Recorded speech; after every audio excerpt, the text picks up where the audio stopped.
What causes people to withdraw from life? Leave a good job we used to enjoy. Frank, please reconsider.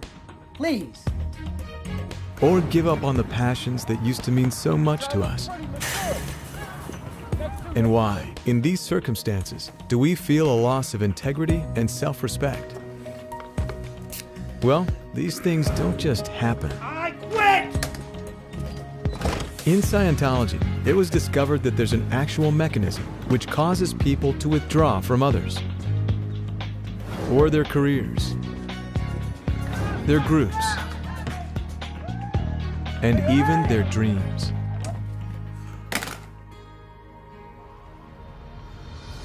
You see, it was discovered in Scientology that man is basically good. His basic intentions toward himself and others are good ones, and all of us are trying to survive as best we can. So whenever people get together and function as groups, they make agreements regarding proper conduct. Give me the keys. Oh, dude, I'm cool. Nah, give me the keys. What's right, wrong, moral, and immoral. These codes of conduct, these moral codes, are put there to guarantee the survival of the group. It doesn't matter whether it's a group of two people forming a partnership. It looks like you've got a deal. Excellent. Or the group that comprises the company where you work. Jack made the sale, and Jack deserves the commission. Or the family you live with. Hey, bud. How's the game going? Finish your homework? No. As small as a friendship, or as large as a nation, all groups develop their own moral code that their members agree to. Some help? Thank you so much. Regardless if those are written down or not. So do you need help crossing the street? These morals assist in the smooth running and harmony of the group or society. Thank you so much. The problems begin when a person then violates those agreements. All right, great. Thanks. See ya. When someone commits a harmful act that's contrary to a moral code they've agreed to. This is what's called an overt act. The red light keeps coming on. An overt is either something you did that you shouldn't have done, Oh boy, it's not looking good. I think you'll need a engine rebuild. or something you didn't do that you should have done, according to a moral code. Whether it's intentional or unintentional. It's that thing which you have done that you wouldn't want to have happen to you. And these destructive acts don't have to be large. They can be as simple as showing up late. You're late again. Or not doing a professional job. Now we hurt our own teammates, Greg. Is this a soccer game or what? Go to the locker room. Damaging equipment. Or hiding things from the boss.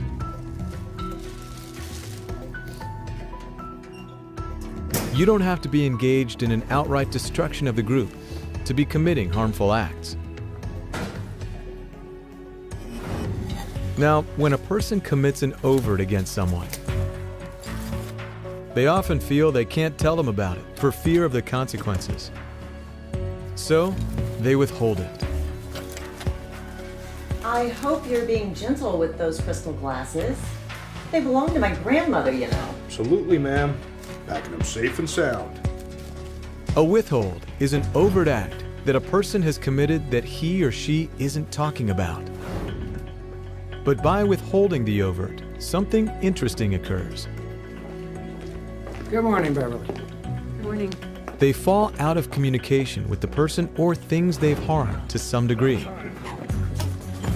Hey, Mo, you want to go inside and give her the paperwork and close up the truck? No, you gotta do it. Had enough for her today. Now, once a person commits an overt act and then withholds it, they're driven to another mechanism, whereby they try to lessen the overt by justifying it. Hey, Mo, it's Mrs. Smith. Did you break one of her crystal glasses? That glass was sold, probably already cracked. Justification is the attempt to explain why an overt isn't really an overt.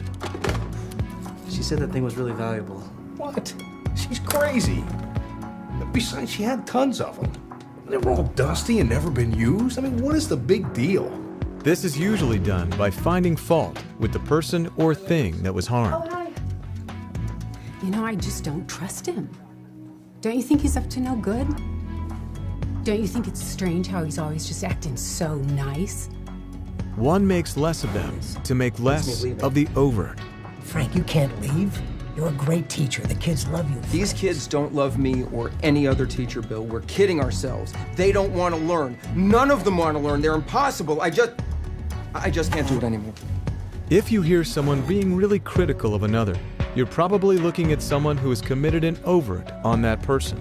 Mo, aren't you going into work today? Some crazy old bat says I broke her grandmother's glass. And instead of backing me up, that idiot Charlie sides with her and says I gotta pay for it. I can't work with these stupid people anymore. And eventually this, to them, Hi, Charlie. will justify their departure. It's Charlie. He wants to know if you're coming in today. Tell him I quit! You see, man is basically good to such an extent that when he realizes he's being dangerous and harming people or things, he seeks to minimize his own power. He wants to restrain himself from hurting someone or something any further, so he leaves. That's why a person who has overts and withholds falls out of communication with people and withdraws from areas he used to be active in. This also explains why many relationships disintegrate. Babe, we're short on the mortgage again. Have you been gambling again? Hey, I work to provide for this family. I put a roof over our heads, food on the table, and clothes on your back, don't I? So why are you always on my back? When a person has built up enough overts and withholds against his spouse, he'll become critical of her. The way you're always nagging me and going on and on and on, that's why I leave. That's why I get out of the house to get the hell away from you. And once he's made himself into a victim, he'll feel justified to leave. Come on, you don't need to do this. We'll figure it out. I know we can figure it out. You don't have anything to figure out anymore. Until now, there has been no escape from this vicious mechanism. But regret about the past doesn't have to continue to pull you away from involvement in the present. Scientology contains a precise technology that enables you to rid yourself of the effects of past misdeeds, alleviating the misery caused by those transgressions. With these tools, you can help yourself and those around you feel part of a group again. Good job. Handling overts and withholds with Scientology restores your self-respect. I apologize. And enables you to regain the trust and friendship of others. And to start living your life freely again. And that is the key to lasting happiness.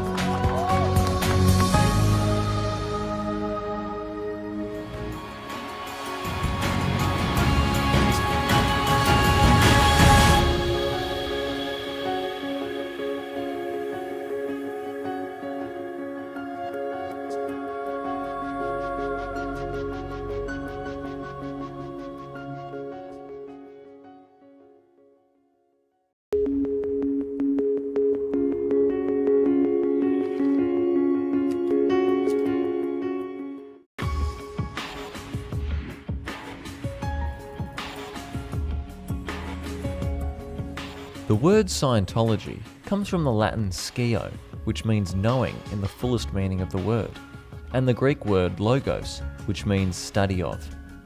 It means knowing how to know. Scientology is further defined as the study and handling of the spirit in relationship to itself, universes, and other life.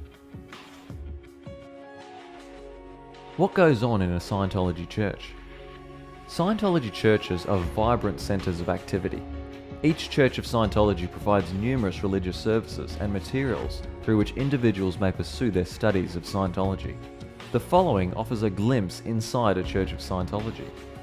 In the Public Information Center, a series of multimedia presentations provide answers to fundamental questions about Scientology, the church's community activities, and social betterment programs.